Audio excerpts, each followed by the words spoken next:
देखिए, तेजी से आजाद समाज पार्टी का संगठन उत्तर प्रदेश में विधानसभाओं तक, ब्लॉक तक, गांव तक, बूथ तक लगातार हमारी पार्टी और हमारे पार्टी के जो सहयोगी संगठन हैं वो लगातार कोशिश कर रहे हैं और लगातार प्रयास कर रहे हैं।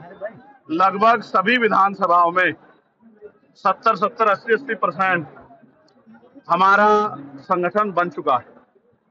अब उस संगठन को, क्योंकि त्रिस्तरीय पंचायत चुनाव आ रहे हैं, उसको और सक्रिय करके भाईचारा कमेटियां बना के प्रबुद्ध सम्मेलन के जरिए सत्ता की भूख, क्योंकि जिन पे पावर होती है उन्हीं का आत्मसम्मान भी सुरक्षित रहता है, उन्हीं को अवसर भी मिलते हैं। ये भूख जो है, जो पिछले 15 साल में हमारे लोगों में ठंडी हो गई थी, उसी भूख को दोबारा जगाने के लिए कि वो लोग राजकाज को समझे। जब राजकाज होगा तभी तरक्की होगी, तभी अन्याय रुकेगा, तभी शिक्षा मिलेगी, तभी अच्छा इलाज मिलेगा, तभी रोजगार मिलेगा, तभी जमीनें मिलेगी, तभी इंडस्ट्रियल एरिया लगेंगे। ये बात समझाने के लिए हम लोग हर मंडल समीक्षा कर रहे हैं। आज आगरा में ये समीक्षा हुई है। शाम के समय फिर एक बार पार्टी के वरिष्ठ नेता और क्षेत्र के बुद्धिजीवी लोगों के साथ, व्यापारियों के साथ एक चर्चा होगी। फिर कल अलीगढ़ हम लोग जाएंगे। इसी तरह से ये संघर्ष का कार्यक्रम चलता रहेगा। अगले शुक्रवार को हम लोग दूसरे मंडल की तरफ प्रस्थान करेंगे। सेना के जयकारे लगा के भारतीय जनता पार्टी लगातार, और जो प्रधानमंत्री है वो कह रहे हैं कि मेरे लहू में सिंदूर बह रहा है। क्या कहना चाहिए? नहीं, ये पूर्ण रूप से पॉलिटिकल बयान है। उन्होंने जाके बॉर्डर पे लड़ाई नहीं लड़ी है। जितने जवान शहीद हुए, मैं उनके परिवारों के लिए संवेदना प्रकट करता हूं। और मैंने सरकार से मांग की थी कि उनको 1-1 करोड़ रुपए का मुआवजा मिलना चाहिए। प्लस जो जिनकी जान गई है, जो भारतीय नागरिक थे, उनको भी 1-1 करोड़ रुपए का मुआवजा मिलना चाहिए। मांग मैंने उठाई थी। तो मैं भारतीय सेना के जिंदाबाद के नारे इसलिए लगा रहा हूँ कि भारतीय सेना ही है जिसकी वजह से हम लोग चैन से पढ़ के घर में जी करनी चाहिए। लोकतंत्र है, सबको अपनी बात रखने का अधिकार है। हम कमजोर वर्गों का नारा जो बहुजन समाज के लिए है, SC, ST, OBC और माइनॉरिटी के लोगों के लिए है, जो पिछले 40-45 साल से हमारे महापुरुषों ने संघर्ष करके जो भाईचारे के बीज तैयार किए हैं, उन्हीं को मजबूत करने का काम हम लोग कर रहे हैं। मैं नारों पे नहीं जाता। नारे तो मोदी जी भी अच्छे लगाते हैं, नारे तो अन्य पार्टी भी अच्छा लगाती है, लेकिन क्या उसका फायदा जनता को मिलता है? तो नारों में कुछ नहीं रखा। कथनी और करनी में जिनके फर्क हैं, देश प्रदेश उनको भी जानता है कि उनको उन सरकारें में आने पे उन्होंने क्या क्या हस्र जो है कमजोर वर्गों को किया है, लेकिन छिपावा नहीं।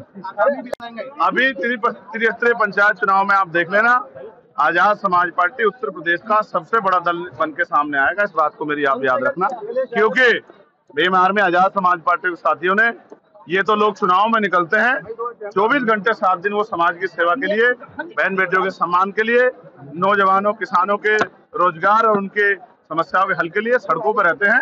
इसलिए जनता का विश्वास आजाद समाज पार्टी के साथ बढ़ रहा है। बाकी दलों को उन्होंने आजमा के देख लिया है, और अगर वो दल अच्छे होते तो उनकी सरकारें क्यों बदलती?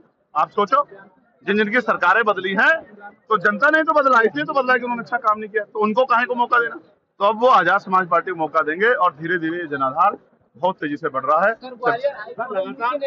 ग्वालियर हाईकोर्ट में जो मूर्ति नहीं लगी है, ये इस बात का प्रमाण है कि बाबा साहब अम्बेडकर जो संविधान निर्माता हैं, जो पहले जो कानून मंत्री थे, आज भी उनके विचारों से कितनी नफरत जो है इस यहाँ देश में है। ऐसे लोगों को अपनी कुंठित मानसिकता को बदलना चाहिए और समता समानता की बात करनी चाहिए। ये जनता देख रही है, ऐसे लोगों को जनता देख रही है, उनको चिन्हित कर रही है, उनकी पार्टियों को भी चिन्हित कर रही है, और आने वाले चुनाव में उनको सबक भी सिखाएंगे। गरीबों बहन बेटियों पर रेप हो रहा है, हत्या हो रही है, और सरकार के नेता और मुख्यमंत्री चैन से पढ़ के सो रहे हैं। इससे बड़ी नालायकी क्या होगी? अपने लोगों को मरने के लिए नहीं छोड़ा जाता, इसलिए SC, ST, OBC और मुस्लिम भाईचारा, सिख भाईचारा, जैन भाईचारा, ईसाई भाईचारा, सबको, इनको सबको साथ लेके चलने का काम आजाद समाज पार्टी करेगी।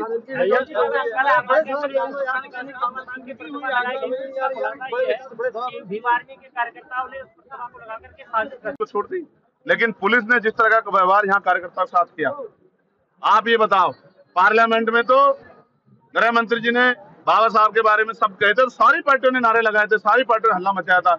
इवन गृह मंत्री जी ने बाद में कहा कि हम तो उनका बड़ा सम्मान करते हैं, सारी पार्टियों ने कहा सम्मान करते हैं। यहाँ बाबा साहब के जो टहल लगी हुई थी उस पर जिस तरह का अपमान किया गया, आगरा में वो ग्वालियर में जो अपमान किया गया, उस पर दल क्यों चुप है? क्योंकि वहां आपको पता है कि वो बाबा साहब का सम्मान जो है और उसमें वोट का नफा नुकसान भी है, इसलिए आप चुप हैं। मैं फिर कहता हूं, कोई भी षड्यंत्र नहीं चलेगा। बाबा साहब का अपमान करने वाले लोगों पर कार्रवाई करनी पड़ेगी और जिन पुलिसकर्मियों ने इन गरीब कमजोरों की आवाज पे लाते चलाने का, थप्पड़ चलाने का काम किया, उन पर कार्रवाई करनी पड़ेगी, वरना बहुत जल्द, यहाँ नहीं करेंगे आगरा में, लखनऊ में एक बड़ा प्रदर्शन करके सरकार को घेरने का काम करेंगे। आने दीजिए विधानसभा, जब सत्र चलेगा तब हम बताएंगे इस आत्मसम्मान की लड़ाई कैसे लड़ी जाती है, गरीबों के, किसानों